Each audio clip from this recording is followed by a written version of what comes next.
Matthew 19 and the divorce exception. A traditional Catholic reading, why the exception clause cannot license a new marriage during the lifetime of the first spouse, read with Trent, the Catechism, and the Code of Canon Law. By Christie Editor's Note, this article was prompted by a YouTube video response from John Farrell of Annulment Proof to a presentation by Joe Heschmeyer on the so-called divorce exception in Matthew 19. Farrell's work is the immediate occasion for this piece, and we recommend it to readers. What follows is not a transcript, summary, or rebroadcast of his video. It is an independent presentation of the same traditional Catholic argument, sourced from Scripture, the Council of Trent, the Roman Catechism, the 1917 and 1983 codes of canon law, and the papal teaching of Casti Connubii.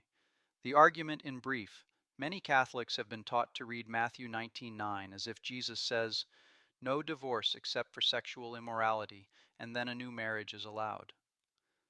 That reading collapses three distinct realities into one word: civil divorce, canonical separation, and a declaration of nullity. Once those categories are blurred, both Scripture and Catholic doctrine become impossible to read straight. The central text is Matthew 19:9. In the Doe Reims, Christ tells the Pharisees, "And I say to you, that whosoever shall put away his wife, except it be for fornication, and shall marry another, committeth adultery, and he that shall marry her that is put away, committeth adultery." The order of the passage matters. Earlier in the same exchange, Christ returns first to creation, then treats the Mosaic bill of divorce as a concession to hardness of heart, and only then states the rule, "What God hath joined together, let no man put asunder." Matthew 19:6. Christ gives the rule before the exception. The exception clause must be read inside that rule, not as a cancellation of it. The Catholic position is more precise, and it is older than the modern debate. A valid, ratified, and consummated sacramental marriage cannot be dissolved by any human power. Marriage is a contract, raised by Christ to a sacrament, ordered first to the procreation and education of children. Adultery wounds the marriage. It does not kill the bond. Matthew's exception, whatever its exact wording is taken to mean, cannot authorize remarriage while the first spouse is alive, because Christ in the same sentence identifies remarriage after divorce as adultery. Paul commands the separated Christian to remain unmarried or be reconciled in 1 Corinthians 7:10-11, and the Council of Trent defines that even an innocent spouse may not marry another while the guilty spouse lives. This article works from the older Catholic settlement, the one that was still plainly stated in the 1917 Code of Canon Law, in Pius V's 1930 encyclical Casti Connubii, in the Roman Catechism, and in the Council of Trent. Where the post-conciliar texts soften that settlement in language, the article notes the shift and reads the modern texts back through the older ones. The doctrine has not changed. The wording has, and the wording change has been used to support practical conclusions that the older texts plainly forbid. What the popular reading forgets is the category Catholic tradition has always supplied: separation with the bond remaining. Canon law gives the innocent spouse a real right to live apart for grave cause, including adultery, danger, or serious harm to family life, while the marriage itself endures. This article will argue 5 things in order. First, that civil divorce, canonical separation, and a declaration of nullity are 3 different acts and must not be confused. Second, that in Matthew 19, Christ reasserts the Genesis rule against human dissolution rather than conceding a loophole. Third, that the Matthean exception cannot bear the weight modern readers place on it. Fourth, that the older Catholic definition of marriage as a contract ordered to procreation, raised to a sacrament, is the one that makes the doctrine of indissolubility readable. Fifth, that a declaration of nullity is not a Catholic form of divorce, and that the modern annulment culture has badly obscured this. Each claim will be tested against Scripture, the Council of Trent, the Catechism, the 1917 Code of Canon Law, the 1983 Code, and the papal teaching of Casti Connubii. 3 realities, 3 different words. The popular reading of Matthew 19 collapses three different acts into one English word. To read the passage and the rest of Catholic teaching clearly, civil divorce, canonical separation, and a declaration of nullity must be held apart. Each has its own authority, its own object, and its own effect on the bond. Civil divorce. In plain English, a civil divorce is what a civil court grants. The state declares that, for legal purposes inside its own jurisdiction, two spouses are no longer married. Property, custody, taxes, and inheritance can be settled by that decree. The Catholic Church does not regard the civil court as competent over the bond of a sacramental marriage.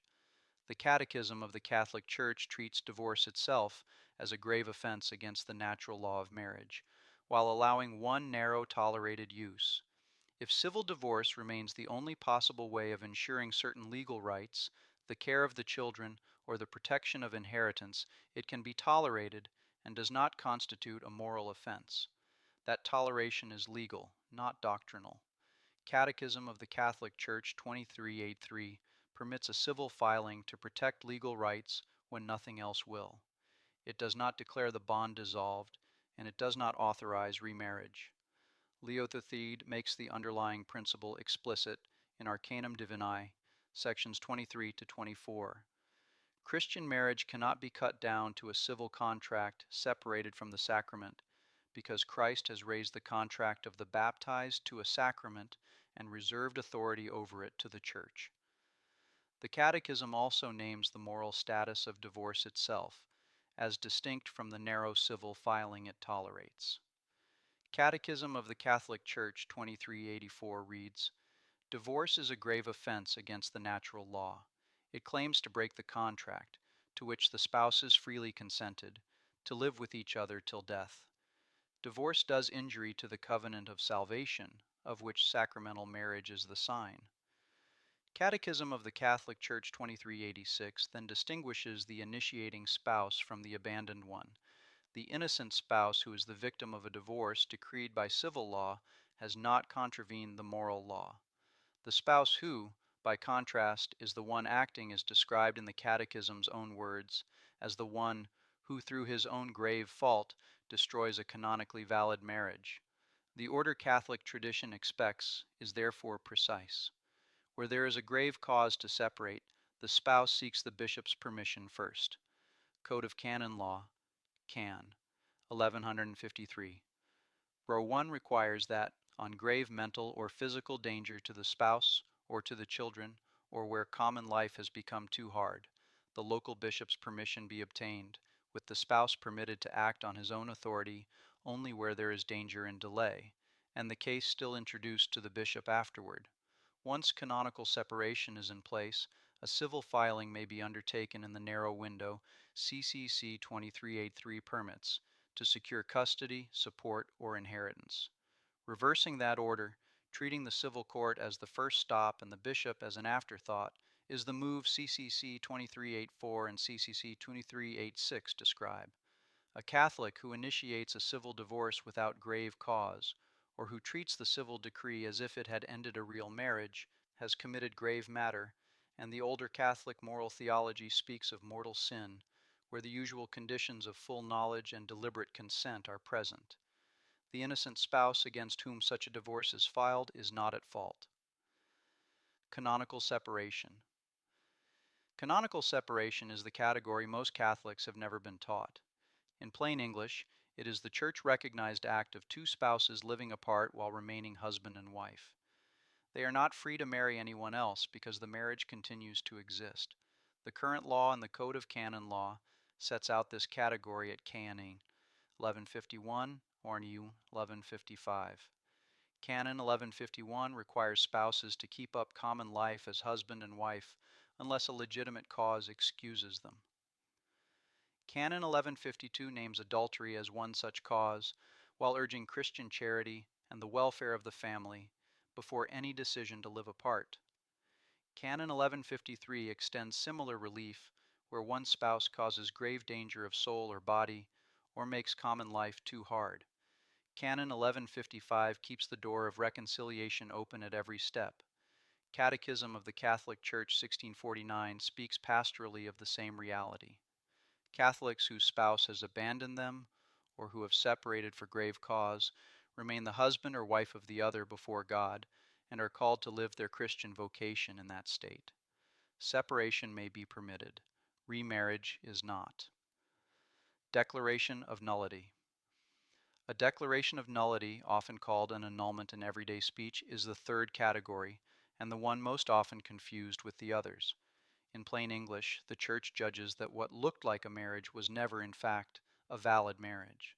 There is no bond to dissolve because there never was one to begin with.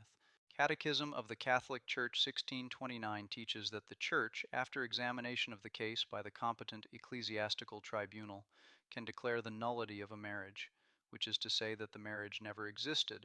The procedure is set out in the Code of Canon Law at Can. Reus.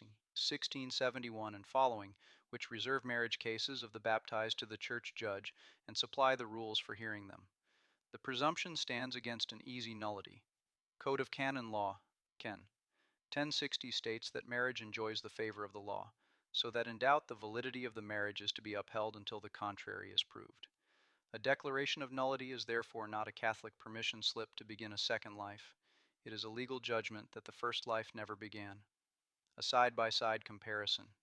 The easiest way to keep the categories straight is to ask one question: what is being done to the bond? Civil divorce is a state action.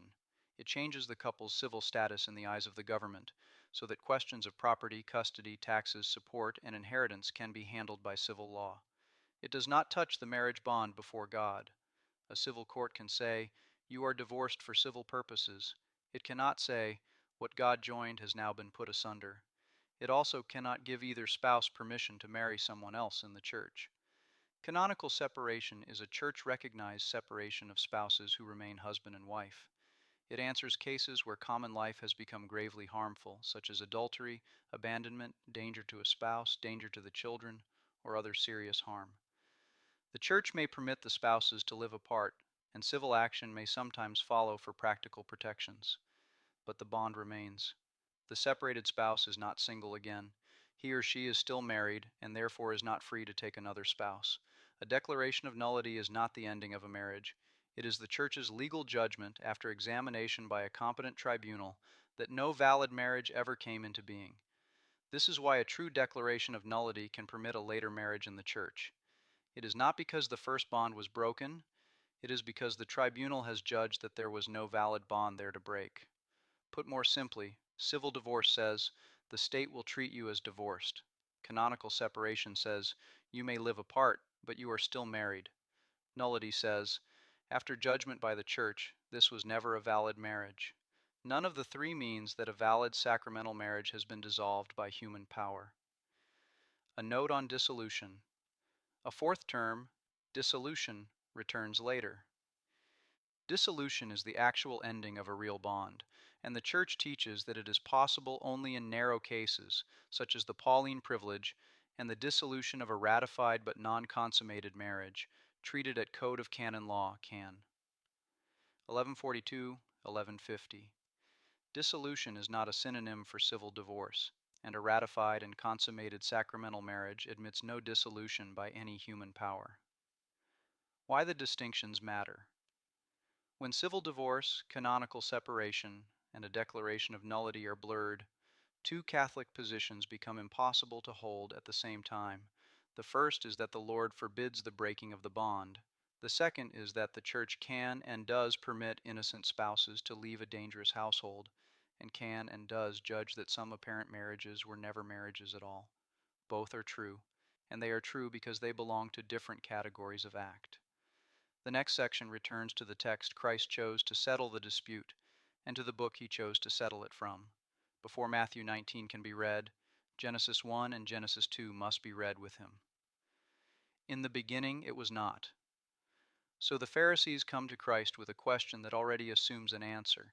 In Matthew 19:3 they ask whether it is lawful for a man to put away his wife for any cause. The phrase is legal. It pictures a system in which divorce is granted by the proper authority, and the only real question is the bar for granting it. Christ does not begin where the Pharisees begin. He does not start with Deuteronomy 24:1 and the bill of divorce. He starts with the book of creation. He cites Genesis 1:27 that God made them male and female, and Genesis 2:24 that a man shall leave his father and mother and cleave to his wife, and the two shall be one flesh. Only then does he draw the conclusion in Matthew 19:6. What therefore God hath joined together, let no man put asunder. The older Catholic English preserves a useful precision.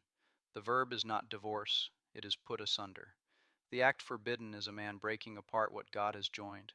The rule is therefore about authority before it is about cause.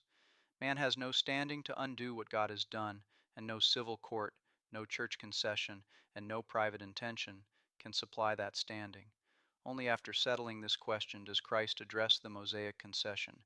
He treats the bill of divorce in Deuteronomy 24:1 as a permission granted because of the hardness of your hearts, and he adds, "From the beginning it was not so," Matthew 19:8.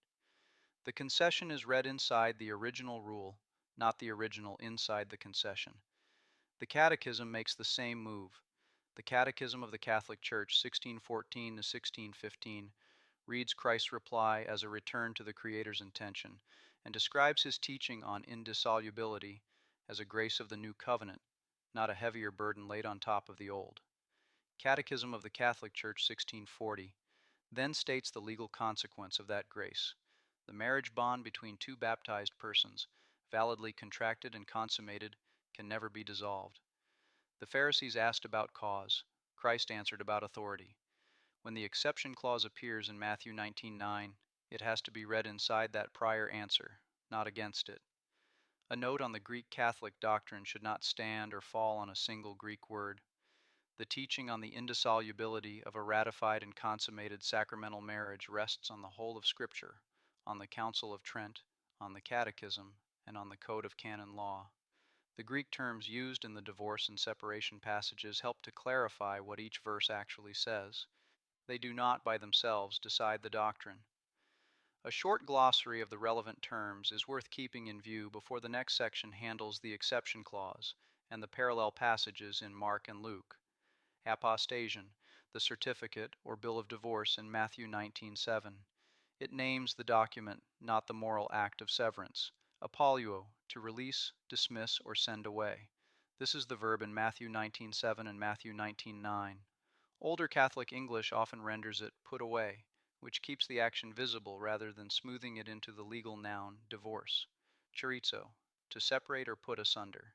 It is the verb in Matthew 19:6, and it reappears in 1 Corinthians 7:10-11, where Paul tells the wife not to separate from her husband. Aphemi, to leave, let go, or send away. It carries Paul's instruction in 1 Corinthians 7:11-13 that the husband not send away his wife, and that the believing spouse not send away the unbelieving spouse willing to live in peace.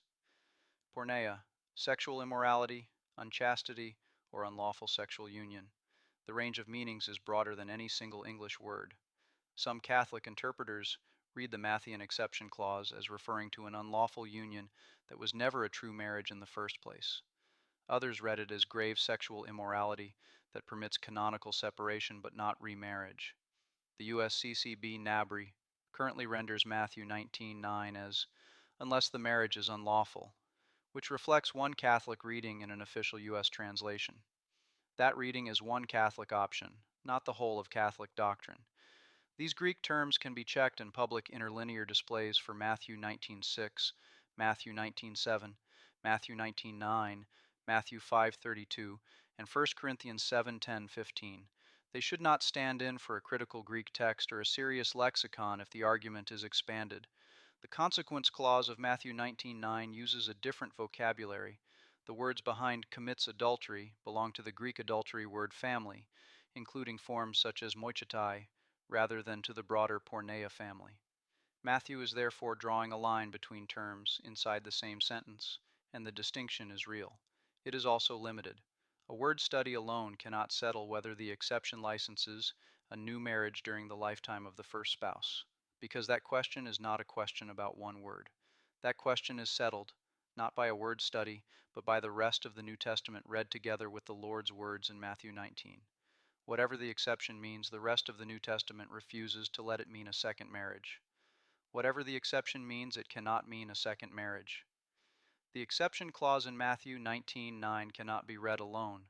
Matthew himself binds it to a consequence clause in the same verse, and the other New Testament witnesses to the Lord's teaching repeat the prohibition without any exception. When those passages are read together, they close the door the popular reading tries to open, Matthew's own consequence clause. The exception and the prohibition of remarriage appear inside one sentence. In Matthew 19:9, Christ says, "Whosoever shall put away his wife, except it be for fornication, and shall marry another, committeth adultery. And he that shall marry her that is put away, committeth adultery." Whatever the first half is taken to permit, the second half forbids. Marrying another is called adultery, and so is marrying the woman who has been put away. The same pattern appears in Matthew 5:32. There Christ teaches that whosoever shall put away his wife, excepting for the cause of fornication, maketh her to commit adultery, and he that shall marry her that is put away, committeth adultery. Matthew states the exception and the bar to remarriage in one breath. Any reading that turns the exception into a license for a new marriage has to ignore the words Matthew prints next to it. The parallel passages in Mark and Luke. Mark 10:11-12 records the same teaching with no exception clause at all. And he saith to them, Whosoever shall put away his wife and marry another, committeth adultery against her. And if the wife shall put away her husband, and be married to another, she committeth adultery. Mark applies the rule both ways. The wife who puts away her husband and marries another commits adultery in the same way as the husband who puts away his wife and marries another. Mark is writing for an audience in which both spouses could file for divorce, and he extends the Lord's rule across that wider legal setting. Luke 16:18 is shorter and equally absolute. Every one that putteth away his wife and marrieth another committeth adultery, and he that marrieth her that is put away from her husband committeth adultery. Luke gives no exception, no concession for porneia, and no second marriage during the lifetime of the spouse. The parallel passages can be read together at the USCCB Bible. If the Matthean exception licensed remarriage, Mark and Luke would have left their readers with a defective rule on a question Christ took the time to settle. The Catholic reading takes the convergence seriously. The exception in Matthew cannot mean what Mark and Luke deny, so it must mean something compatible with their absolute prohibition. Either it is separation with the bond remaining, or it is the recognition of an apparent union that was never a true marriage in the first place.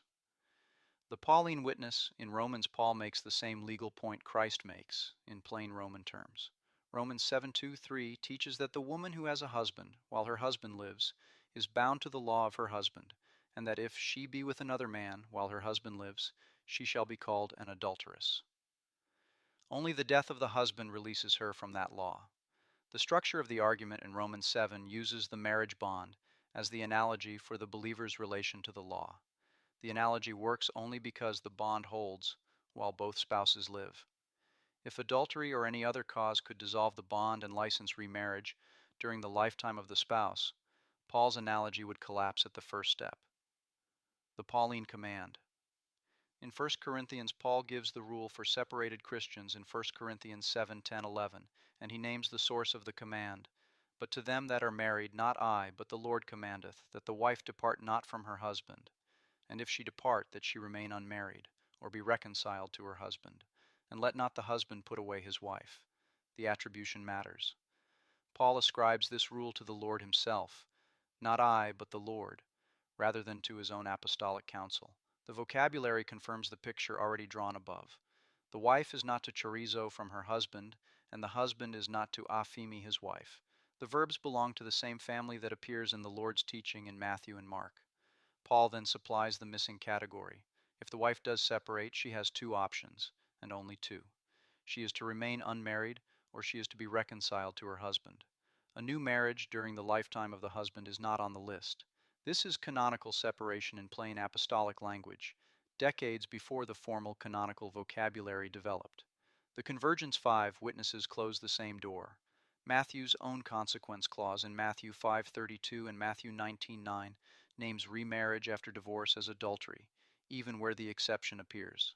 Mark 10:11-12 and Luke 16:18 give the prohibition without any exception, with Mark applying the rule both ways.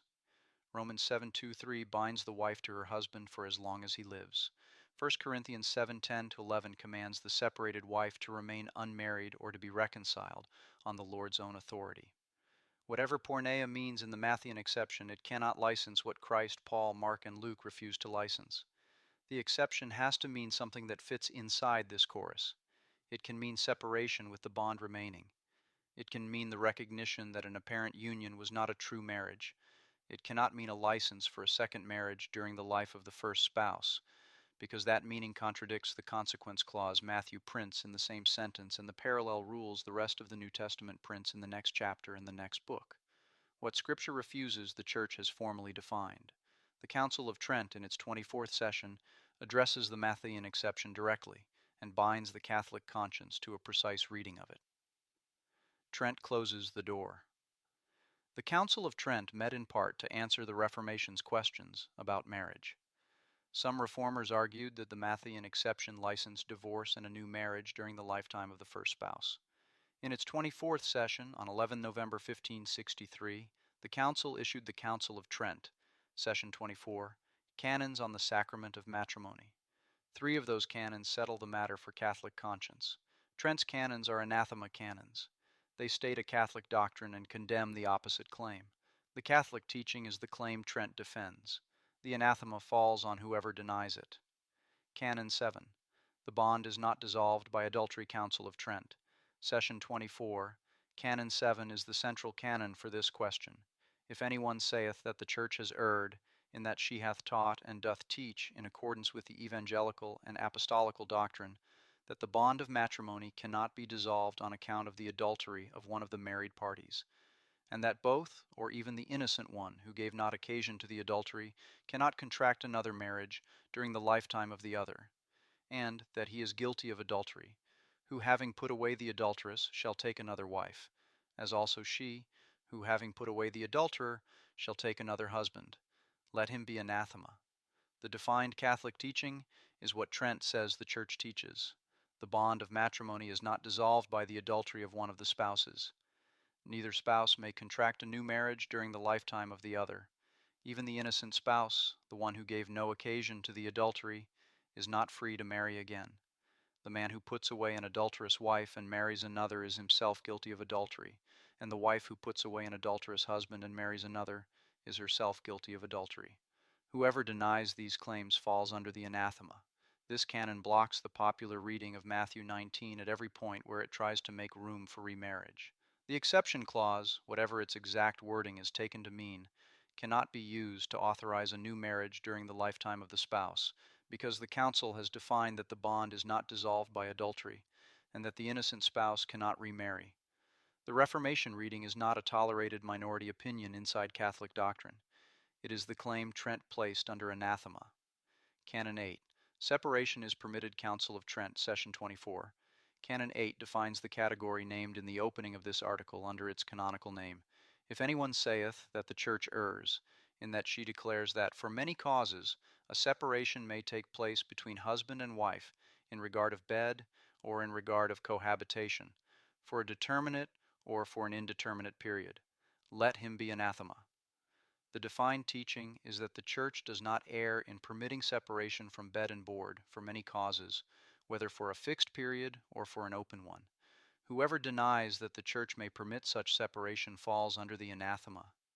This is the dogmatic recognition of what canon law later catalogues as separation with the bond remaining. Trent affirms that an innocent spouse may live apart, by competent ecclesiastical permission, while the marriage itself endures. Separation is a real Catholic remedy. It is not a dissolution, and it does not license a new marriage. Canon 12. Marriage cases belong to the Church Council of Trent, Session 24. Canon 12 answers the question of competent authority. If anyone saith that matrimonial causes do not belong to ecclesiastical judges, let him be anathema. The defined teaching is that matrimonial causes belong to ecclesiastical judges. Whoever denies that they belong to ecclesiastical judges falls under the anathema. 2 consequences follow. The civil court is not competent to determine the existence, nullity, or dissolution of a sacramental marriage. Private judgment, however sincere, is not competent either. The spouse who concludes on his own that his marriage has ended, or the parish that treats a civil decree as a Catholic dissolution, has stepped outside the order Trent defined. Why Trent matters here. Trent is not a 19th or 20th century innovation in Catholic teaching. The Catholic answer to the popular reading of Matthew 19 was given by an ecumenical council in 1563, and that answer binds Catholics today. Trent vindicates the New Testament convergence shown above. The exception in Matthew cannot license a new marriage during the life of the spouse because the council has placed that reading under anathema. Trent also supplies the doctrinal frame for the rest of this article. Canon 7 fixes the indissolubility of the bond. Canon 8 names the proper remedy for grave cause. Canon 12 reserves the question to competent ecclesiastical authority. What Trent named in dogma, the code of canon law turns into practical rules, and the next move is from Trent's canons to the canons of the current code, which set out the definition of marriage, the conditions of validity, the rules of separation, the narrow cases of dissolution, and the tribunals competent to judge them. What Trent defined, canon law puts into practice. Trent fixes the doctrine. Catholic canon law translates that doctrine into rules a tribunal, a pastor, and a spouse can actually use. To read those rules clearly, the older 1917 code, which spoke plainly, must be read first, and the 1983 code must be read in light of it. Both codes affirm indissolubility. They differ in how plainly they state what marriage is.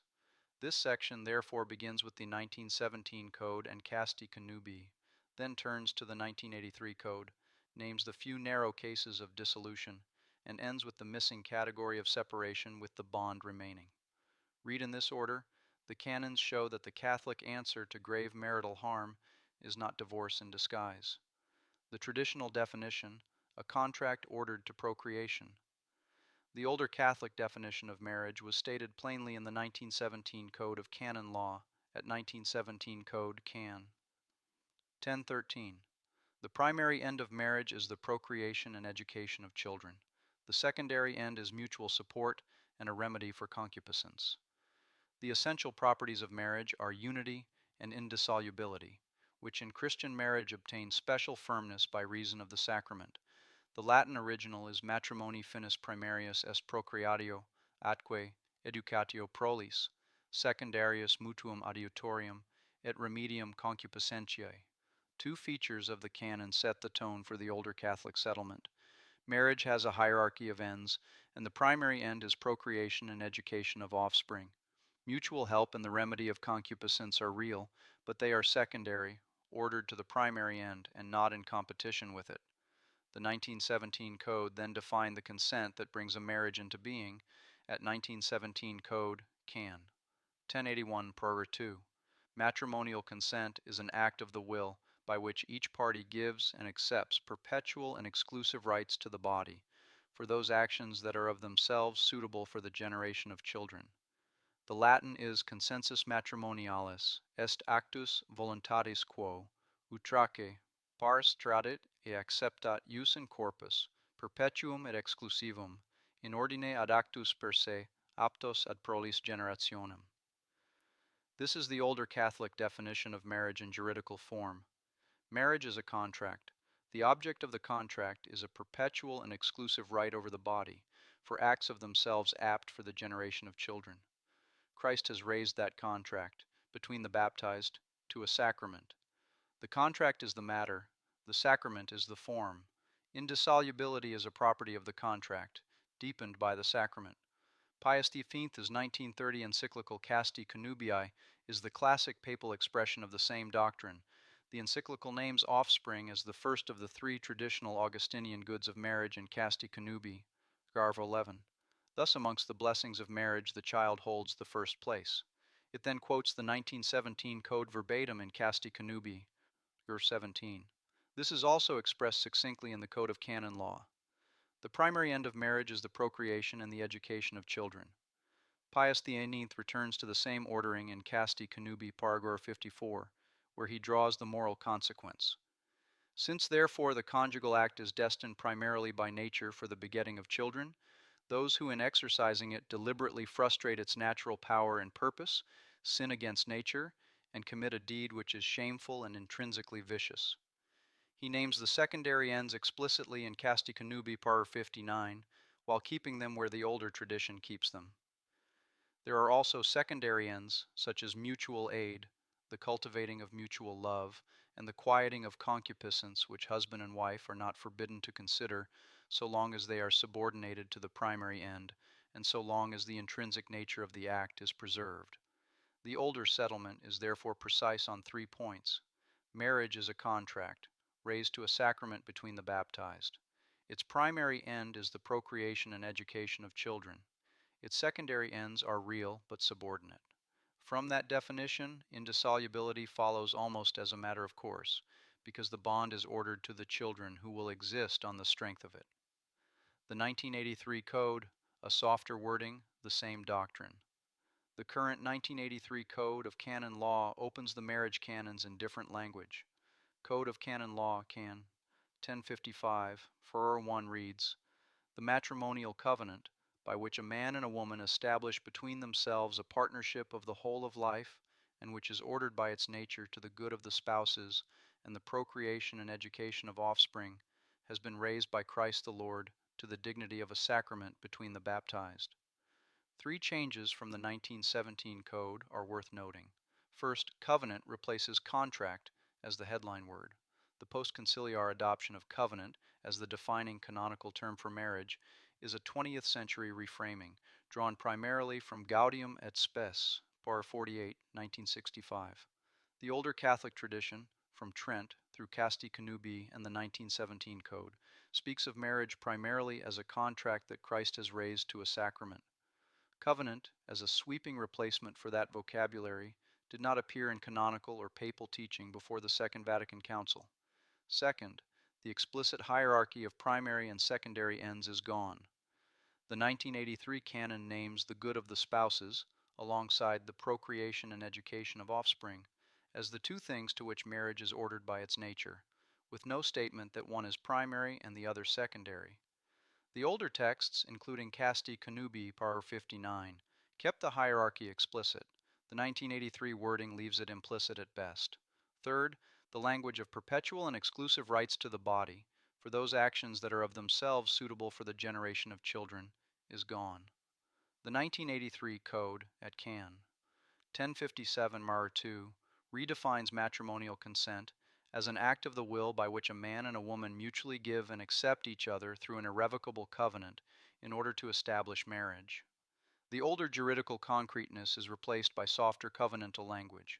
The doctrine of indissolubility itself, however, is preserved. Code of Canon Law, Can. 1056, retains the essential properties of marriage as unity and indissolubility, with a special firmness in Christian marriage by reason of the sacrament. Code of Canon Law, Can. 1060, keeps the favor of the law, so that in doubt the validity of the marriage is to be upheld until the contrary is proved. And Code of Canon Law, Can. 1141, treated below, codifies the absolute indissolubility of a ratified and consummated sacramental marriage, in language drawn directly from the Council of Trent. The result is one doctrine across 2 codes. The 1917 Code states the doctrine plainly. The 1983 Code states it in softer terms that, taken alone, can be read in less robust ways than the older texts allow. This article reads the 1983 Code through the older settlement, not the older settlement through the 1983 Code. Where the wording change is doing real work, particularly in the modern annulment culture treated below, the article will say so. Indissolubility codified. The dogmatic canon at the heart of this article appears in the Code as Code of Canon Law, Can. 1141.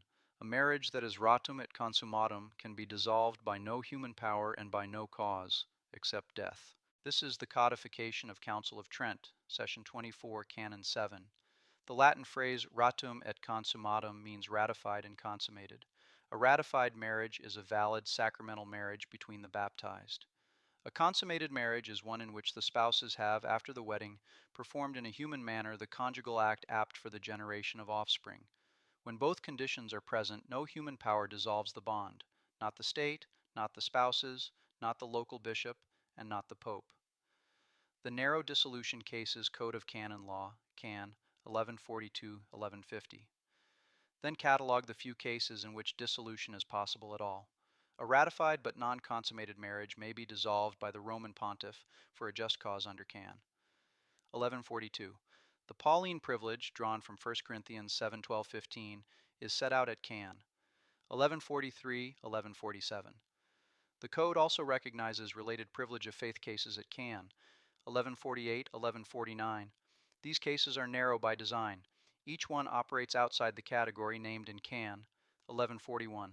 A non-consummated marriage is not yet the one flesh union the Lord pictures in Genesis.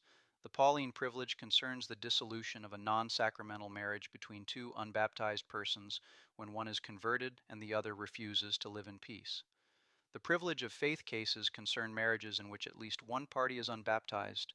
None of them touches a ratified and consummated sacramental marriage. None of them is a general permission to remarry after a valid Catholic wedding has gone wrong. The Pauline privilege returns later in this article, because it is the passage most often cited as a general abandonment exception and most often misread. Separation with the bond remaining. The category modern debates forget is the one Trent defined, and the Code puts into practice at Code of Canon Law, can. 1151, 1155. This is separation with the bond remaining, and it is the Catholic answer to the situations the popular reading of Matthew 19 tries to solve by remarriage. Candor 1151 states the baseline. Spouses have the duty and the right to keep up common life as husband and wife, unless a legitimate cause excuses them. Candor 1152 then names adultery as one such cause.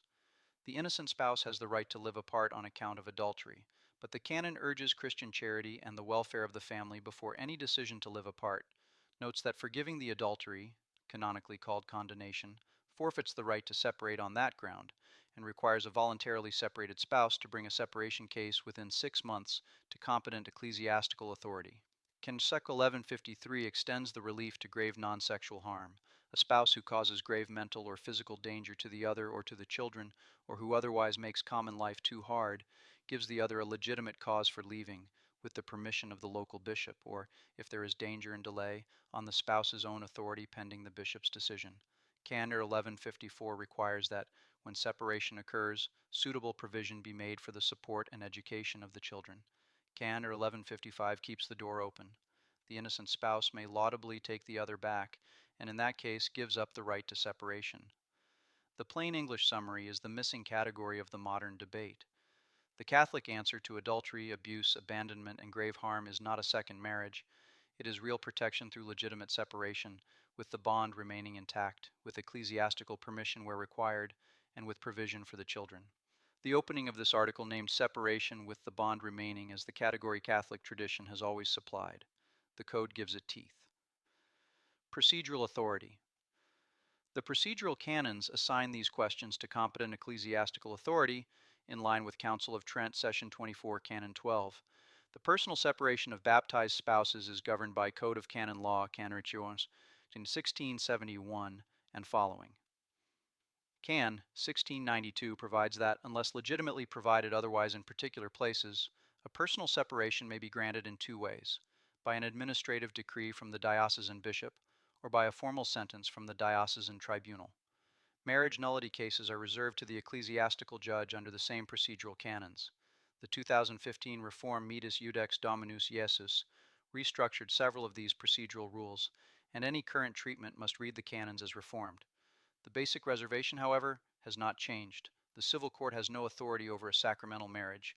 The state can issue a civil divorce for limited civil law purposes, such as property, custody, taxes, and inheritance, but it cannot dissolve the bond, declare a marriage null, or grant Catholic separation.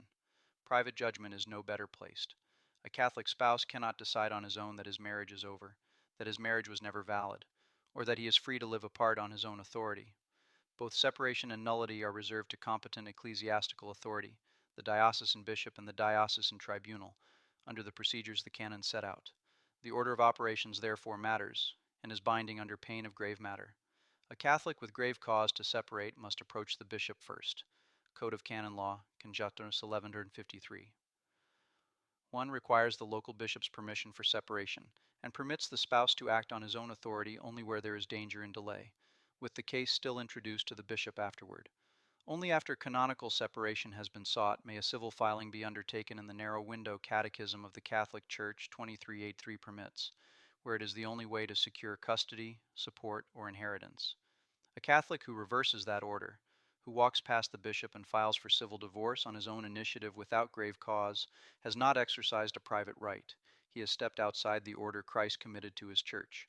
Catechism of the Catholic Church 2384 calls divorce a grave offense against the natural law, and Catechism of the Catholic Church 2386 names the spouse who initiates it, in the Catechism's own words, as one who through his own grave fault destroys a canonically valid marriage. The act is grave matter. Where full knowledge and deliberate consent are present, it is mortal sin. The innocent spouse against whom such a divorce is filed is not at fault. Nullity, old and new, how an authentic Catholic remedy became a modern Catholic divorce.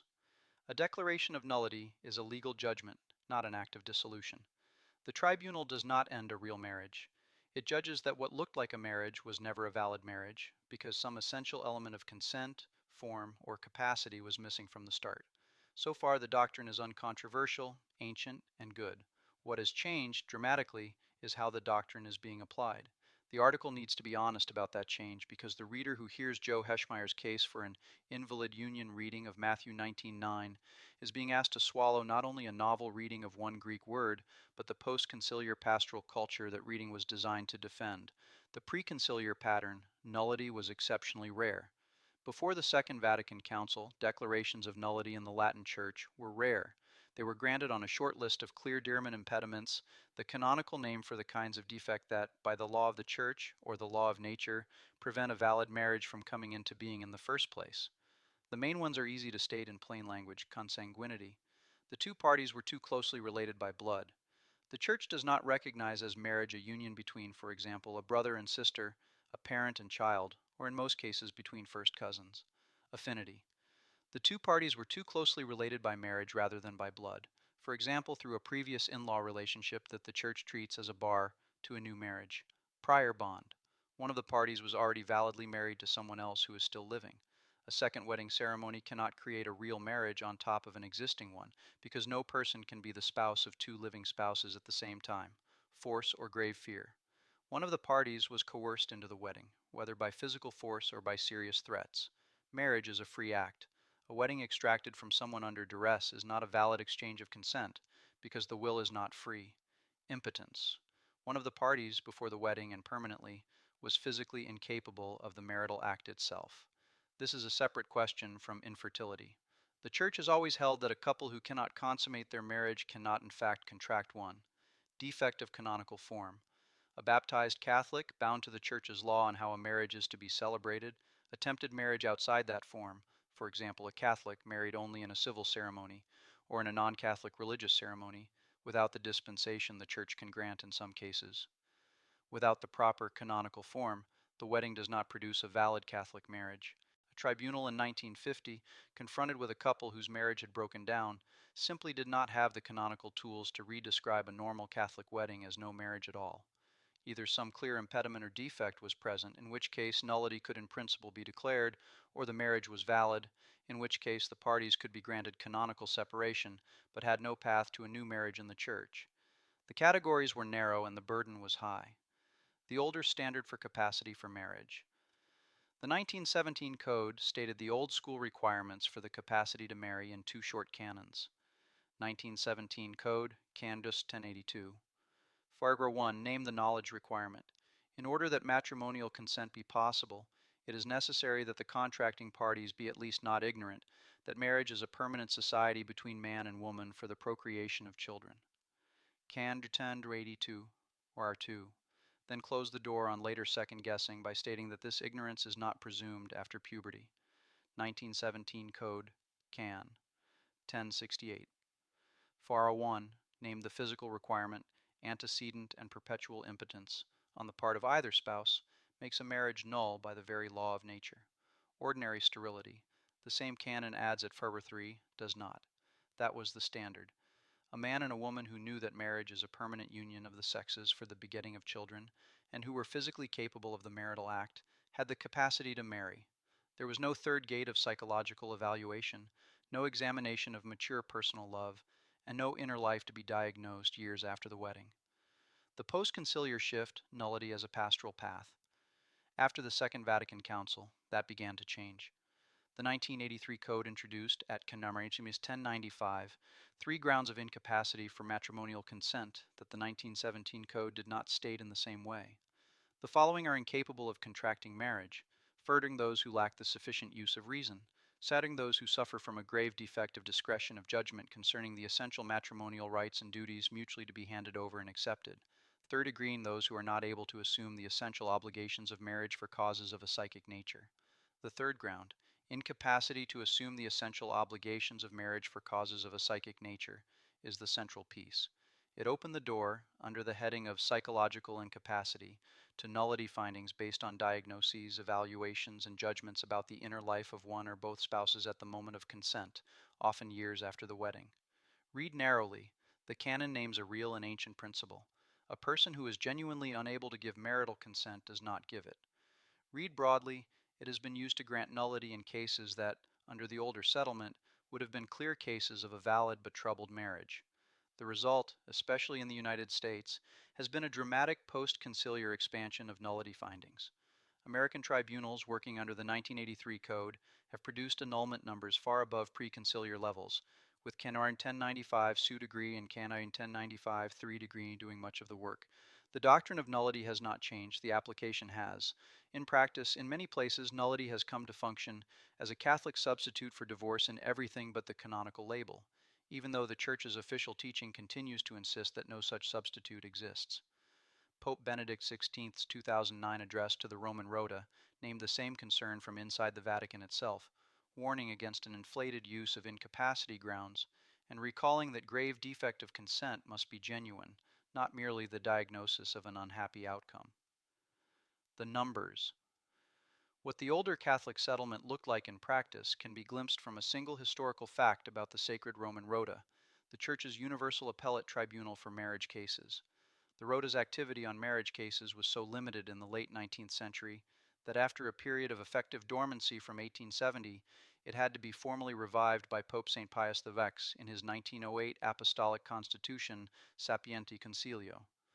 Earlier still, in 1741, Pope Benedict XIV had felt it necessary to tighten the system at the local level, mandating automatic appeal of every nullity decision and creating the office of the defender of the bond, the tribunal officer, whose job is to argue for the validity of the disputed marriage. Even at moments when local laxity provoked papal intervention, the global volume of nullity findings remained orders of magnitude smaller than what the modern era would produce.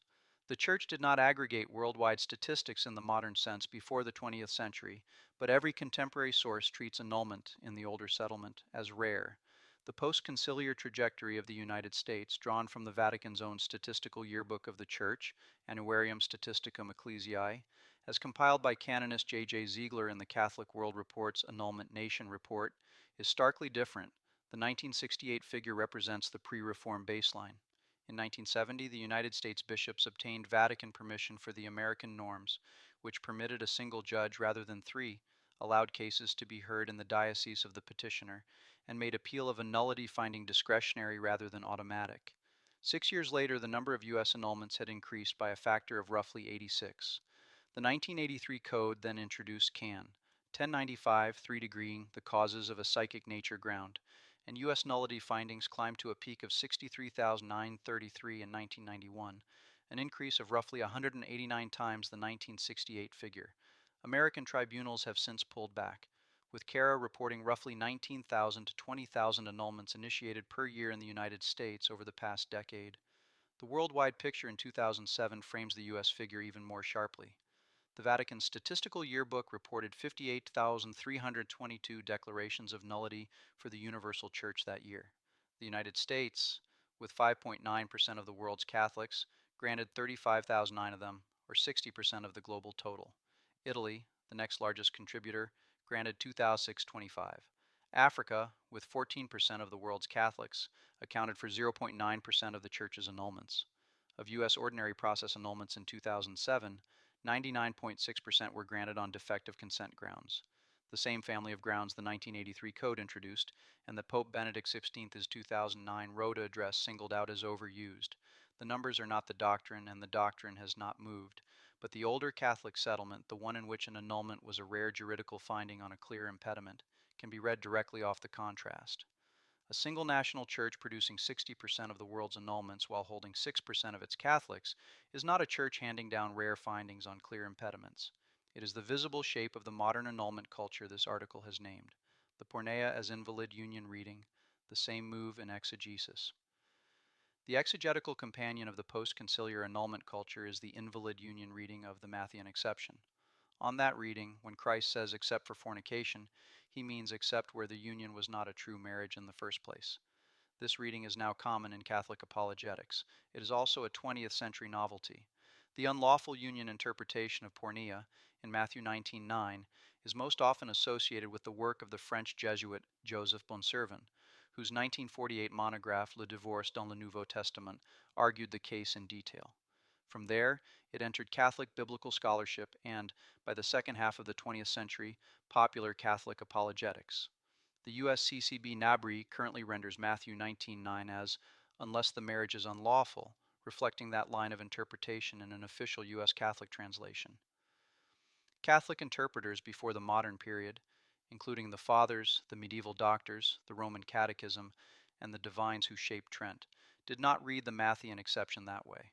They read porneia either as grave sexual immorality justifying separation while the bond remained, or as the recognition of an unlawful incestuous union outside the Mosaic kinship rules, but they did not turn the clause into a license for a tribunal to retrofit failed Christian marriages as invalid. Mapped onto the modern annulment culture, the invalid union reading is convenient. If porneia simply means your marriage was never valid, then a parish priest can quietly hand out a roadmap. Get a civil divorce, file a tribunal case, accept the eventual decree of nullity, and remarry. The exegesis and the canonical practice support each other. Both make essentially the same move, and both arrived in the second half of the 20th century. Authentic nullity survives the critique. None of this is an attack on the doctrine of nullity itself. Catechism of the Catholic Church, 1629, carries the doctrine in pastoral form. The Church can declare the nullity of a marriage after examination of the case by the competent tribunal, which is to say that the marriage never existed. A tribunal cannot make a valid marriage never have existed. The juridical category is good and ancient. Real diramen impediments occur. Real grave defects of consent occur. Real grounds for nullity exist, and a competent ecclesiastical tribunal applying the favor of the law in can. 1060 and the older standards Trent presupposed is the only proper place to determine them. What the article rejects is the inflation of nullity into a Catholic divorce process and the exegetical move that backs it up. The favor of the law in Can 1060 runs against an easy nullity. The doctrine defined by Trent and codified at Can 1141 has not moved. If tribunal practice has come to feel like a Catholic divorce process, that is a real failure of pastoral care, of formation, and of canonical seriousness, not a doctrinal change, and it must be named as such rather than baptized. The Pauline privilege canons at Canars 1143-1147 rest on a Pauline passage that has been used in modern times as a general abandonment exception. 1 Corinthians 7:12-16 deserves its own treatment, both for what it says and for what it does not say. 1 Corinthians 7 and the Pauline privilege. We have already seen that 1 Corinthians 7:10-11 records the Lord's own command to married Christians: do not separate, and if separation does occur, remain unmarried or be reconciled. Paul attributes that rule directly to Christ rather than to apostolic council. It is the controlling text for any Christian marriage between two baptized persons, and the verses that follow have to be read inside it, not against it. The popular reading of Matthew 19 has a backup argument when Trent's canons close the front door. The argument moves from Matthew to Paul, points at 1 Corinthians 7:15, and claims that the believer is not bound in cases of abandonment, so a separated Christian must be free to marry again. This section reads 1 Corinthians 7:12-16. In its own context, identifies the narrow privilege the Church actually recognizes, and shows why that privilege does not reopen the door Trent closed. Paul's counsel. To mixed marriages, Paul turns from the Lord's rule for two married Christians to a different pastoral situation. A new Christian is married to a spouse who is not baptized. The question is whether the convert should leave the unbeliever for the sake of the new faith. Paul says no, for to the rest I speak, not the Lord. If any brother hath a wife that believeth not, and she consent to dwell with him, let him not put her away. And if any woman hath a husband that believeth not, and he consent to dwell with her, let her not put away her husband. 1 Corinthians 7:12-13. The drift of the passage is towards staying. Paul opens with the Lord's prohibition of separation in 1 Corinthians 7:10-11, then tells the believer in a mixed marriage not to epheme the unbelieving spouse, so long as that spouse is willing to live in peace. The next verses speak of the unbeliever being sanctified by the believing spouse and the children being holy. The passage is an argument for staying in mixed marriages, not for an easy exit. The disputed clause, 1 Corinthians 7:15. Only after laying down that pattern does Paul address the case. The modern objection seizes on, but if the unbeliever depart, let him depart. For a brother or sister is not under servitude in such cases, but God hath called us in peace. 1 Corinthians 7:15. Three features of the verse keep it from carrying the weight the objection places on it. First, the situation is specific. The verse addresses a believer married to an unbeliever, where the unbeliever refuses to dwell in peace and departs. It is not a general rule for any spouse who has been deserted. Second, the language of not under servitude uses the Greek didoulotai, not enslaved or not under servitude. That verb is distinct from the marriage bond language Paul uses elsewhere, and Catholic doctrine on this point should not be made to rest on a single Greek word argument alone. The Greek clarifies what the verse says. It does not, by itself, settle whether a new marriage is permitted. Third, the verse ends with the call to peace, not with a license to remarry. Paul does not say the believer is free to take a new spouse. He says the believer is not enslaved to fight a departing unbeliever back into the household. The Catholic reading takes the specificity seriously. 1 Corinthians 7:15 is not a universal abandonment loophole for sacramental marriages between two baptized persons. It is the scriptural basis for what the Church later structures in canon law as the Pauline privilege, and it operates inside the narrow space its own wording describes, a marriage in which one party is unbaptized and in which the unbeliever refuses to live in peace. The Pauline privilege in canon law, Code of Canon Law, can. 1143 codifies what Paul describes. The current canon, from the Code of Canon Law, provides that a marriage entered into by two non-baptized persons is dissolved by means of the Pauline privilege in favor of the faith of the party who has received baptism, by the very fact that a new marriage is contracted by the same party, provided the non-baptized party departs. The procedural conditions follow at Can. Lars 1144, 1147, which govern interpellation of the non-baptized party. The formal questions whether that party also wishes to receive baptism, or at least to cohabit peacefully with the baptized spouse, and the conditions under which interpellation may be omitted. Two limits are key. The Pauline privilege concerns marriages in which neither party was baptized at the time of marriage. It does not apply to a marriage between two baptized persons. It does not dissolve a ratified and consummated sacramental bond, because Code of Canon Law, Canas 1141, has already defined that no human power dissolves such a bond at all. The Pauline privilege operates outside that definition, not against it. The privilege of the faith. The Code recognizes related privilege of faith cases at Code of Canon Law, Canonjor 1148, 1149. Like the Pauline privilege, they concern situations outside a ratified and consummated sacramental marriage between two baptized persons. They are not a Catholic license for two baptized Christians to remarry after abandonment, because the cases they govern are precisely those in which no indissoluble sacramental bond stands between two baptized spouses. Why this matters for the popular reading. The convergence is clean. The narrow privileges Catholic doctrine recognizes operate outside the category of a ratified and consummated sacramental marriage between two baptized persons. The Pauline privilege in the strict sense concerns a marriage entered into by two non-baptized persons, where one later receives baptism and the other departs. It is not a general permission for two baptized Christians to remarry after one of them leaves. The Lord's command in 1 Corinthians 7:10, 11 still binds two married Christians. Do not separate, and if separation does occur, remain unmarried or be reconciled. The discipline of the sacraments, how the Church holds the bond. The argument so far has set out what Catholic doctrine teaches about the bond, the canonical remedies that fall short of breaking it, and the moral gravity of civil divorce sought without ecclesiastical permission. A natural question follows. When a Catholic, despite all of this, divorces and remarries, what does the Church actually do? The traditional answer is sacramental discipline. The Church withholds the Eucharist from the divorced and remarried for as long as their public state of life contradicts the bond, and her ministers cannot grant absolution in the sacrament of penance unless the penitent is sincerely ready to leave that state. The principle is older than the code. St. Paul writes at 1 Corinthians 11:27-29, "Therefore whosoever shall eat this bread or drink the chalice of the Lord unworthily shall be guilty of the body and of the blood of the Lord. But let a man prove himself, and so let him eat of that bread and drink of the chalice. For he that eateth and drinketh unworthily eateth and drinketh judgment to himself, not discerning the body of the Lord."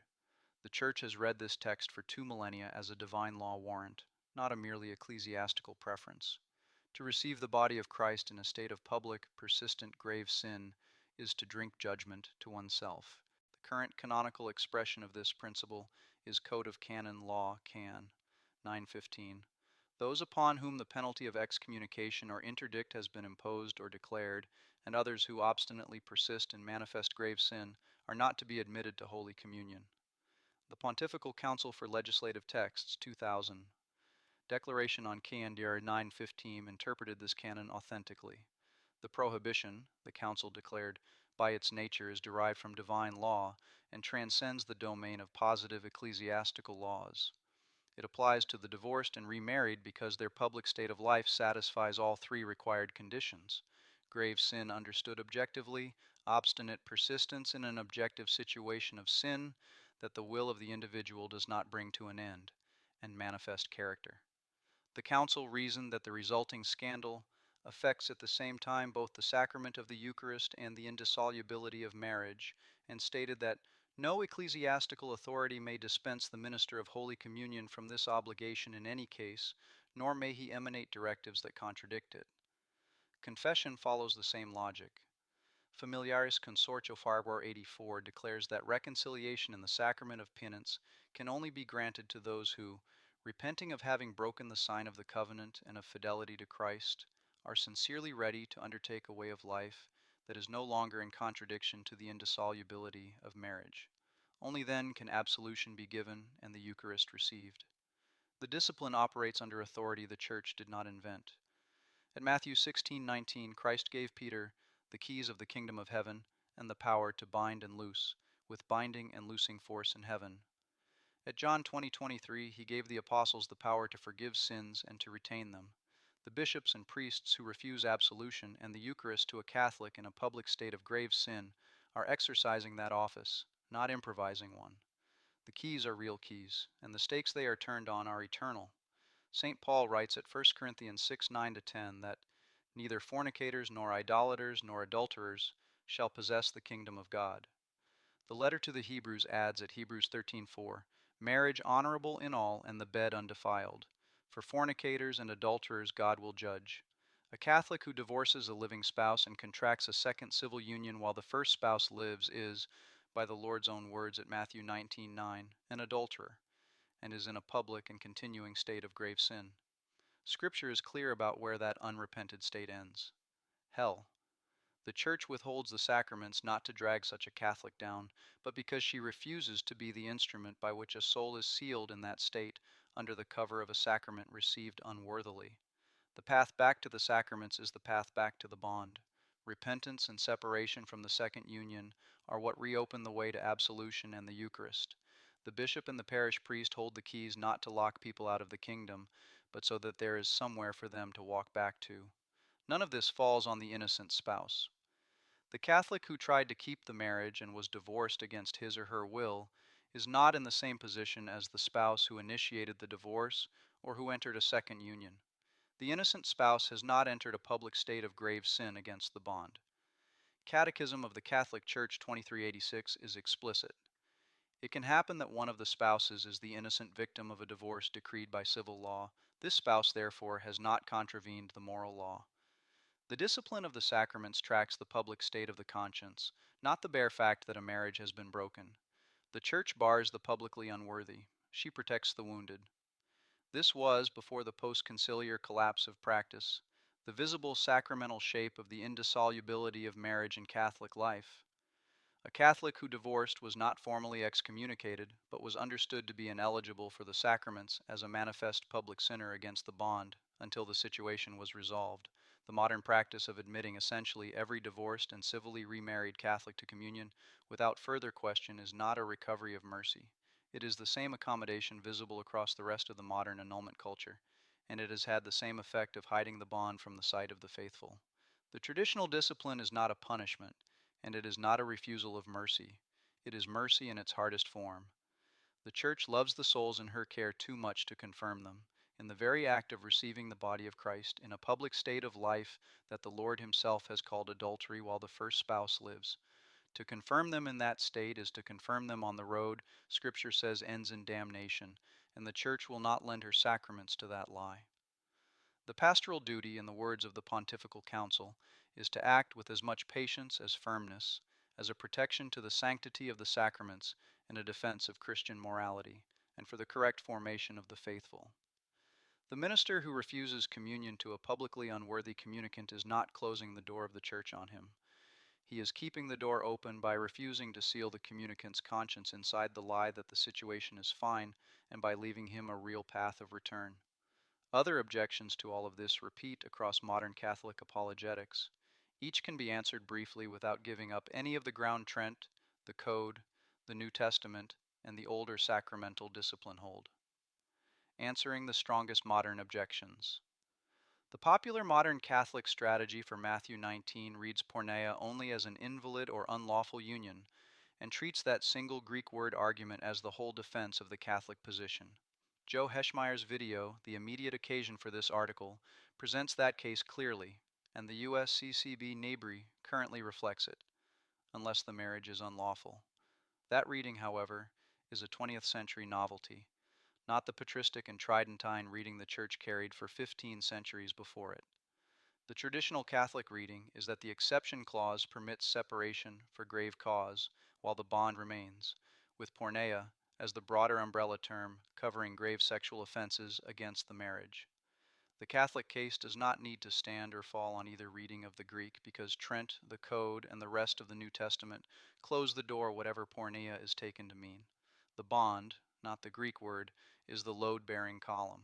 The modern strategy of pinning everything on porneia as invalid union is a weak rope that did not exist in Catholic exegesis before the middle of the 20th century.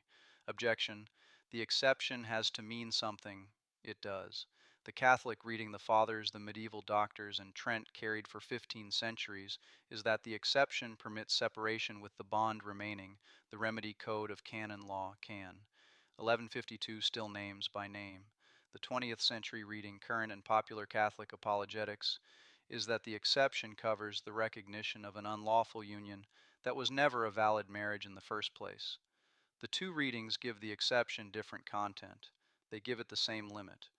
What the exception cannot mean on either reading is a new marriage during the lifetime of the first spouse, because Matthew prints the words, "and shall marry another, committeth adultery," in the same sentence as the exception itself. Objection: porneia cannot include adultery, because Matthew uses a separate word. The Greek word distinction is real. Matthew uses porneia in the exception clause and adultery family terms such as moichetai in the consequence clause. The distinction does not, however, exclude adultery from porneia.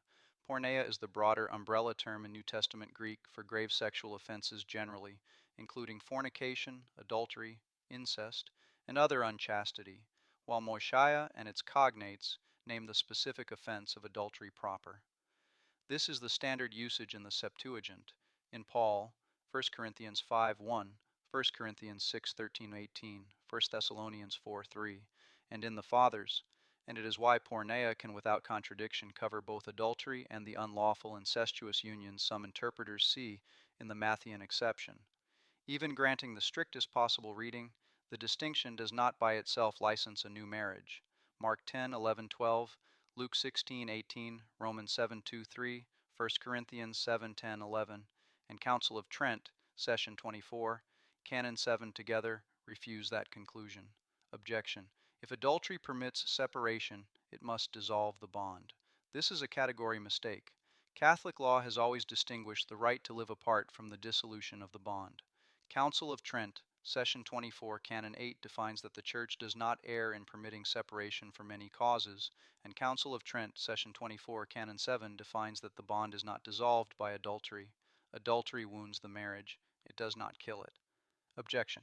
If lust of the heart is adultery, this view makes every lustful thought grounds for divorce. Christ in Matthew 5:28 judges the heart, and his judgment is met in the confessional, not in a tribunal. The Church's tribunals judge outward acts, adultery proper, grave danger to spouse or children, and other public causes named at Code of Canon Law, Can. 1152 and Can. 1153. Interior sin belongs to confession and conversion. Canonical separation requires a cause that competent ecclesiastical authority can actually verify. Objection. Modern annulment practice already solves this. Modern annulment practice does not solve this. It is, in many places, the problem dressed up in canonical language. Nullity and divorce answer different questions. A declaration of nullity says no valid marriage ever existed. A divorce, where some communion permits it, claims to dissolve a real bond. Code of Canon Law. Kienchir's 1060 keeps the favor of the law on the side of validity, and the Doctrine Council of Trent, Session 24, Canon 7 defines has not moved. The post-conciliar inflation of nullity findings under Can. 1095 Tsuter and Can. 1095 Threader and the spread of the pornea as invalid union reading of Matthew 19:9 do not cure the popular reading of the divorce exception. They are two halves of the same modern move. Both treat a valid Christian marriage that has run into hardship as if it could be retroactively reframed as no marriage at all. Both arrived after the older settlement, and neither has changed the underlying doctrine. Objection. I privately know my marriage was invalid, so I can act accordingly. Marriage is a public state of life and possesses the favor of the law. Code of Canon Law, Canberra 1060. Private suspicion, however sincere, does not dissolve a public bond. The right to judge the validity of a marriage belongs to competent ecclesiastical authority, as Council of Trent, Session 24, Canon 12 defines, and as the procedural canons of the Code reserved to the ecclesiastical judge. This is precisely the question the modern annulment culture has obscured. When tribunals routinely produce decrees of nullity on the broad psychic incapacity ground at Can. 1095 3 de Grain, the impression is given that any seriously unhappy marriage was probably invalid all along, and that an individual's own retrospective sense of the marriage is roughly what the tribunal will eventually confirm. Catholic doctrine refuses that picture. A private claim of invalidity is not a finding of invalidity. Until the competent ecclesiastical authority so judges, the marriage stands, and the spouses remain bound. Objection. Civil divorce is morally neutral if I do not personally deny the bond. It is not. Catechism of the Catholic Church 2384 calls divorce a grave offense against the natural law, and Catechism of the Catholic Church 2386 names the initiating spouse, in the Catechism's own words, as one who through his own grave fault destroys a canonically valid marriage. The narrow toleration of Catechism of the Catholic Church 2383 permits a civil filing where it is the only way to secure custody, support, or inheritance after canonical separation has been sought from the bishop under Code of Canon Law, Canberra 1153-1. It does not turn divorce itself into a neutral act. A Catholic who initiates a civil divorce without grave cause, or who treats the civil decree as if it had ended a real marriage, has committed grave matter, and may incur mortal sin where the usual conditions of full knowledge and deliberate consent are present. The innocent spouse who is the victim of a divorce filed against them is not at fault. Objection. Pastoral mercy can soften the rule. Mercy can accompany, protect, and reconcile. It cannot rename a continuing first bond as defunct, or call a second union a true marriage while the first spouse still lives. John Paul II made the same point at Familiaris Consortio Parajar 84. The Church reaffirms her practice, based upon sacred scripture, of not admitting to Eucharistic communion divorced persons who have remarried, because their state and condition of life objectively contradict that union of love between Christ and the Church, which is signified and effected by the Eucharist. Reconciliation through penance can be granted only to those sincerely ready to undertake a way of life that is no longer in contradiction to the indissolubility of marriage. The same exhortation forbids any pastor, for whatever reason or pretext, even of a pastoral nature, to celebrate any ceremony for the divorced and remarried, because such a ceremony would mislead the faithful about the indissolubility of a validly contracted marriage. The Pontifical Council for Legislative Texts, 2000, Declaration on Canon 915 reflects the same logic in its narrower juridical domain. Mercy that lies about the bond is not mercy. Objection. Covenant has replaced contract and love has replaced rights. The vocabulary has shifted, but Catholic doctrine has not. The older Catholic tradition, from the Roman Catechism and Trent through Casti Connubii and the 1917 Code, speaks of marriage primarily as a contract that Christ has raised to a sacrament. The 1983 Code preserves the contractual reality at Code of Canon Law, Can. 1055 Par 2, which states that between the baptized, no valid matrimonial contract can be anything other than a sacrament, but it leads with the covenantal language of Can. 1055 Par 1 rather than with the older juridical concreteness. The displacement of contract by covenant as the headline term is a 20th century reframing drawn from Gaudium et Spes, Par 48, 1965, and does not appear in earlier canonical or papal teaching on marriage in the same way. Covenant has not abolished contract, and love has not abolished justice. Spouses genuinely owe each other fidelity, because the marriage they entered is a contract with a real object, a perpetual and exclusive right over the body, for acts of themselves apt for the generation of children, in the older language of 1917, Code, Can. 1081, Progr 2. That older juridical statement is not in tension with love. It is what love takes the shape of in marriage. Objection.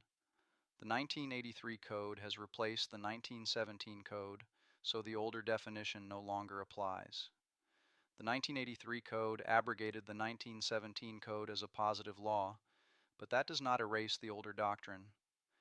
The 1917 Code's marriage canons were a juridical expression of teaching settled long before 1917 in Trent, the Roman Catechism, the medieval doctors, and the Fathers. Pius XV quoted 1917 Code Canons 1013, Var 1, and Casti Connubii 17 to summarize the doctrine, not to invent it. When the 1983 Code reworded the same canons in softer language, it did not contradict the older texts. It restated the same indissolubility at Code of Canon Law, Canon 1141, the same essential properties at Can. 1056, and the same favor of the law at Can. 1060. Where the wording change has been read as a doctrinal change, particularly in the modern annulment culture, the older texts and the unbroken papal teaching show that no such change has occurred. The article therefore reads the 1983 Code in light of the 1917 Code, Trent, and Casti Connubii, not the other way around. Objection. Indissolubility traps victims. It does not. Code of Canon Law, Can. 1153, permits separation from grave mental or physical danger to a spouse or to the children on the local bishop's permission or on the spouse's own authority where there is danger and delay. Code of Canon Law, Can. 1154 then requires suitable provision for the support and education of the children, and civil legal protections may be sought where they are needed. Indissolubility is not a command to stay in harm's way. It is the truth that even legitimate separation does not create a new spouse. The convergence of these answers is the article's whole case. The popular reading collapses categories that Catholic doctrine has always kept apart, namely separation, dissolution, nullity, and remarriage. The Catholic answer keeps them apart, names protection where protection is owed, and refuses to call a second union a marriage while the first spouse lives. The next section turns from objections to pastoral stakes, and to the conclusion this case is meant to serve. Pastoral stakes and conclusion. The popular reading of Matthew 19 is not only a textual mistake, it is a pastoral one. when civil divorce, canonical separation, and a declaration of nullity are collapsed into one English word, and when the wider canonical and pastoral culture has shifted in the same direction, the people most likely to be wounded by the collapse are not the theorists. They are the spouses, the children, and the parishes that have to live with the consequences. The three convergent pressures. A reader who has followed the article this far will recognize three modern pressures pulling against the older Catholic settlement. They are not three different problems. They are three faces of one shift, and they reinforce each other. First, the soft 1983 wording, Code of Canon Law, Can 1055. 1 leads with covenant, partnership of the whole of life, and the good of the spouses. The older 1917 code led with contract, primary end of procreation and education of children, and perpetual and exclusive rights to the body for acts apt for generation. Both codes affirm indissolubility. Only the older one states plainly what the marriage is that cannot be dissolved. The older terms were definable, observable, and therefore enforceable. Contract, procreation, and perpetual and exclusive rights to the body are concrete things. A tribunal could measure consent against them, and the parties could be held to account on what they actually exchanged. The newer headline terms have no agreed canonical content of comparable precision. Covenant, partnership of the whole of life, and the good of the spouses are by their nature amorphous, and an amorphous standard is an unenforceable standard. A marriage that is defined chiefly by the realization of a partnership or by the achievement of the good of the spouses is one that almost any spouse at almost any moment can credibly claim never to have realized in the first place. The post-conciliar wording therefore leaves the door propped open in a way the older wording did not, and the modern annulment culture has walked through it. Second, the post-conciliar annulment culture. The 1983 code added the incapacity grounds it can, in 1095, including incapacity for causes of a psychic nature. Read narrowly, that codifies a real principle. Read as it has often been read in tribunal practice, especially in the United States. It has become a Catholic divorce process in everything but the canonical label, with canisiasis. 1095, su degrees and can. 1095, 3 degrees doing much of the work. Third, the pornea as invalid union reading of the Matthean exception. The reading that the exception clause refers only to invalid or unlawful unions, and so opens the door to remarriage after a tribunal finding, was made popular in the second half of the 20th century. The Fathers, the medieval doctors, the Roman Catechism, and the divines of Trent did not read it that way. The exegesis arrived alongside the canonical practice. They support each other. The article rejects all three pressures and reads modern texts back through the older settlement. The 1983 code is read in light of the 1917 code, Trent, the Roman Catechism, and Casti Connubii, not the other way around. Modern annulment practice is judged against the older standards, not the older standards against modern practice. The exegesis of Matthew 19:9 is anchored in the unbroken Catholic reading, not in a 20th century novelty. What the pressures cost the wounded, consider first the abandoned spouse. The popular reading effectively tells that spouse to treat the marriage as defunct because someone else's sin has destroyed it. Catholic doctrine refuses that logic. The guilty party cannot manufacture a new marriage by destroying the old one. As Council of Trent, Session 24, Canon 7 defines, the bond is not dissolved by adultery, and even the innocent spouse is not free to marry another while the guilty spouse lives. Indissolubility, read inside its own canons, protects the victim. It does not trap her. Consider next the children. Their claim on both parents does not rest on whether the parents still share a household. It rests on the continuing reality of the bond and the continuing parental relationship that follows from it. Code of Canon Law, Can. 1154 makes the point in legal form. When separation occurs, suitable provision must be made for the support and education of the children. The duty of provision continues because the parental relationship continues, and the parental relationship continues because the bond continues to exist. The older definition of marriage in 1917 Code, Can Juris, 1013 Mara 1, with its primary end of the procreation and education of children, makes the same point at the level of doctrine. The marriage is for the children before it is for anything else, and the children's claim on their parents follows the marriage that brought them into being. Consider third, the so-called second spouse, the person whom a pastor or tribunal is asked to bless as the new husband or wife of a previously married Catholic. If the first marriage is a ratified and consummated sacramental bond, that bond still stands. A second union built on a still living first bond is not a marriage the Church can recognize as such. A tribunal's declaration of nullity does not make a valid marriage never have existed, however many psychological or canonical instruments are pressed into service. Catechism of the Catholic Church, 1650 1651, handles the resulting pastoral situation with care. The Church does not admit to sacramental communion those who live in a public state of life that contradicts the indissolubility of an existing valid marriage, while continuing to call them to the life of the Church through prayer, works of charity, and the formation of their children in the faith. These are often wounded people in difficult situations, and the Church's discipline toward them is not punishment.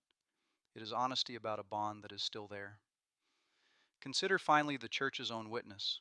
When civil divorce, canonical separation, and nullity are blurred in pastoral practice, and when the older definition of marriage is replaced in everyday Catholic speech by a softer covenantal language stripped of its juridical anchor, the public witness to indissolubility is damaged even when the doctrine remains formally intact.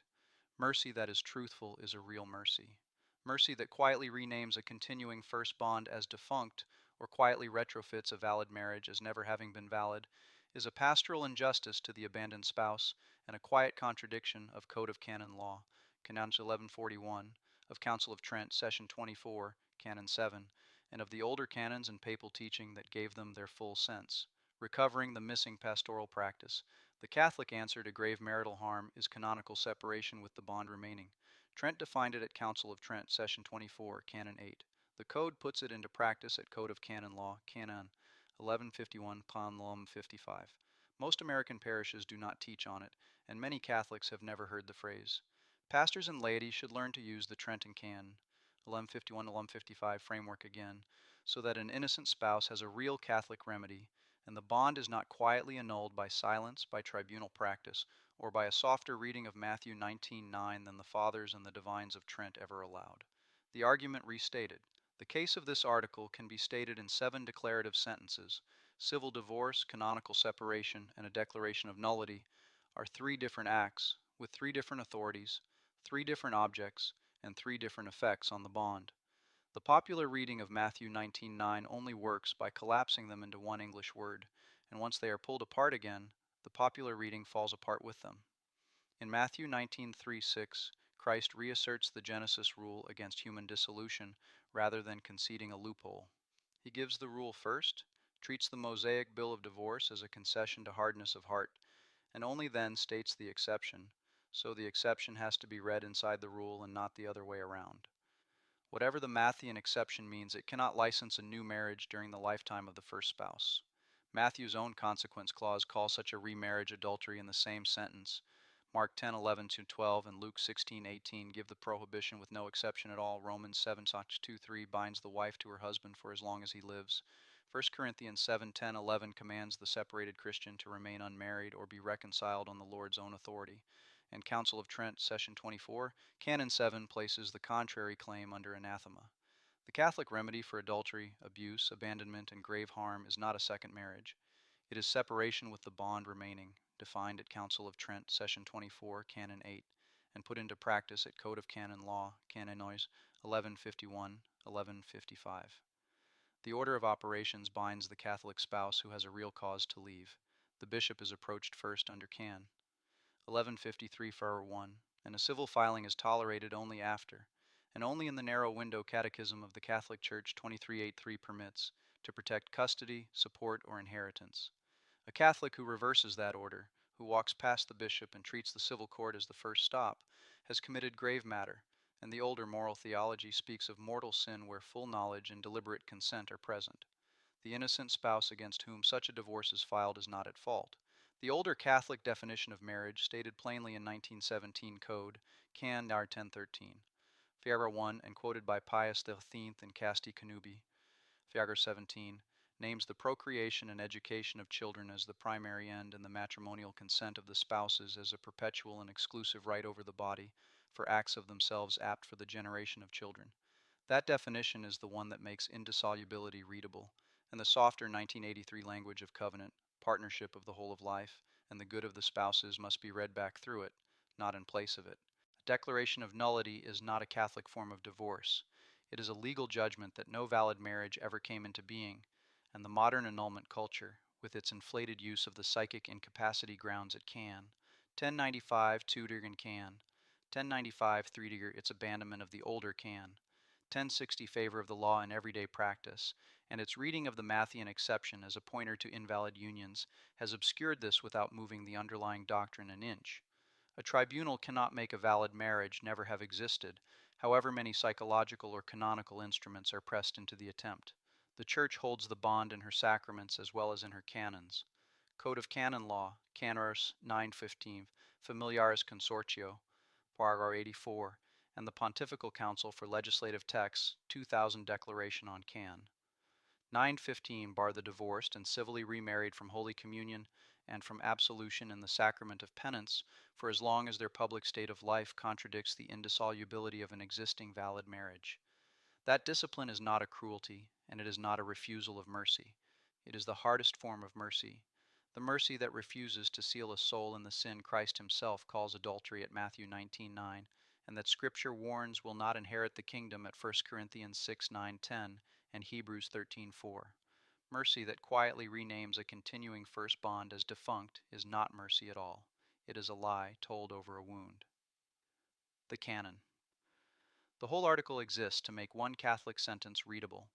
The Church states it in Code of Canon Law, Can. 1141.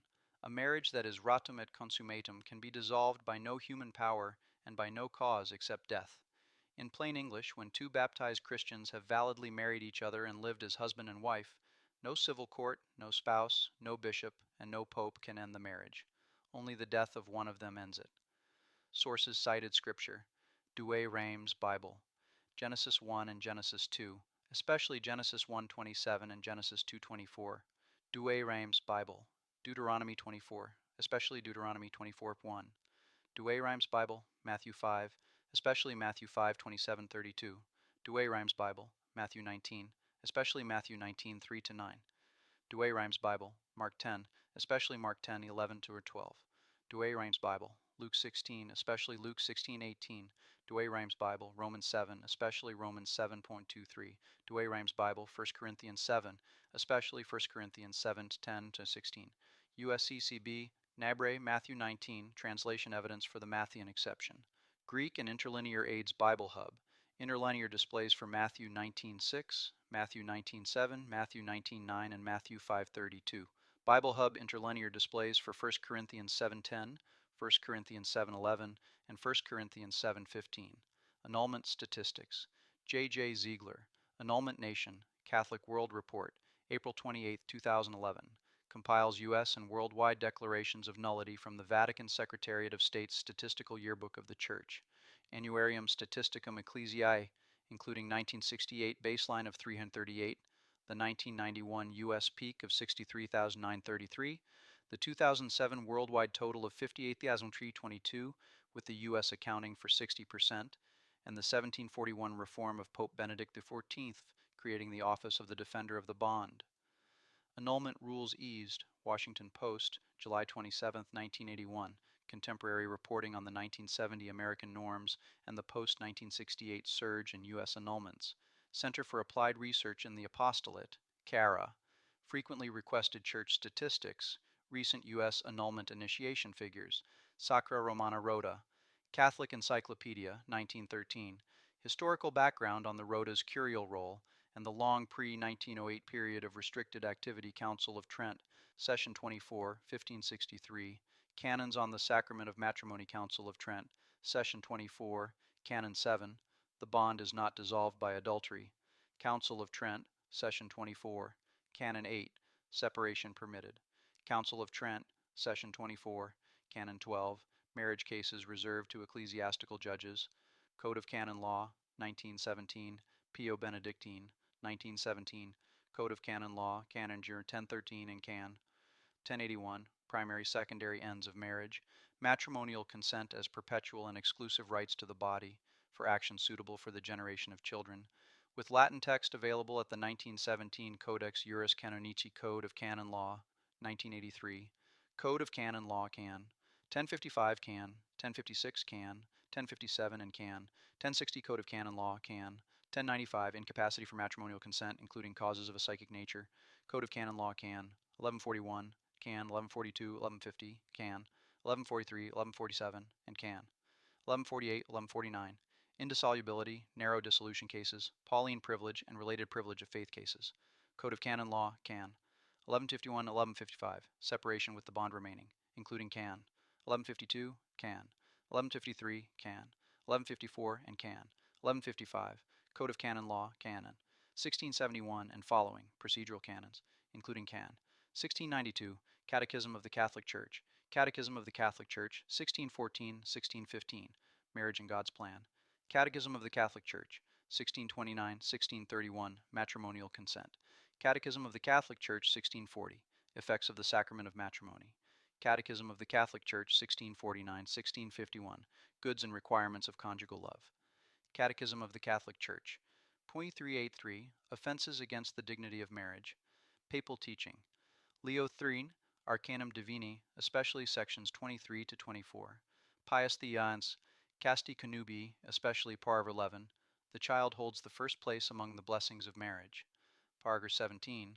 The primary end of marriage is the procreation and education of children. Paragraph 54. The conjugal act is destined primarily by nature for the begetting of children. And paragraph 59. Secondary ends are subordinated to the primary end. Curial document Pontifical Council for Legislative Texts, 2000, Declaration on Canon 915.